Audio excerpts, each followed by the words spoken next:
হইলেও মুক্তিযোদ্ধার সম্মানী ভাতা বাড়াতে হবে, বেশি করতে হবে। বাংলাদেশ মুক্তিযোদ্ধা কল্যাণ ট্রাস্টের পুনর্গঠিত নির্বাহী কমিটির সদস্য হিসেবে দায়িত্ব পেয়েছেন কিশোরগঞ্জ ৪ আসনের সংসদ সদস্য অ্যাডভোকেট মোহাম্মদ ফজলুর রহমান। ট্রাস্টের কার্যক্রম আরও গতিশীল ও কার্যকর করতে নতুন এই নির্বাহী কমিটি পুনর্গঠন করেছে সরকার। মুক্তিযুদ্ধ বিষয়ক মন্ত্রণালয়ের জারি করা প্রজ্ঞাপনে জানানো হয়, বাংলাদেশ মুক্তিযোদ্ধা কল্যাণ ট্রাস্ট আইন ২০১৮ এর ১৩ ধারার আওতায় কমিটি গঠন করা হয়েছে।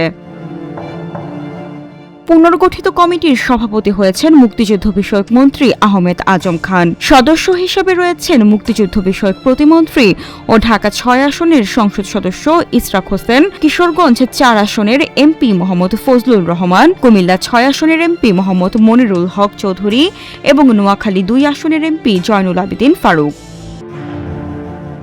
নতুন নির্বাহী কমিটি ট্রাস্টের আইন ও বিধিমালা অনুযায়ী দায়িত্ব পালনের পাশাপাশি ট্রাস্ট বোর্ডের সিদ্ধান্ত বাস্তবায়ন, ট্রাস্টের সার্বিক কার্যক্রম তদারকি, উন্নয়ন পরিকল্পনা প্রণয়ন, অধীনস্থ শিল্প ও বাণিজ্যিক প্রতিষ্ঠানের কার্যক্রম পর্যবেক্ষণ, বিভিন্ন প্রকল্পের অগ্রগতি মূল্যায়ন এবং হিসাব নিরীক্ষা সহ সংশ্লিষ্ট দায়িত্ব পালন করবে।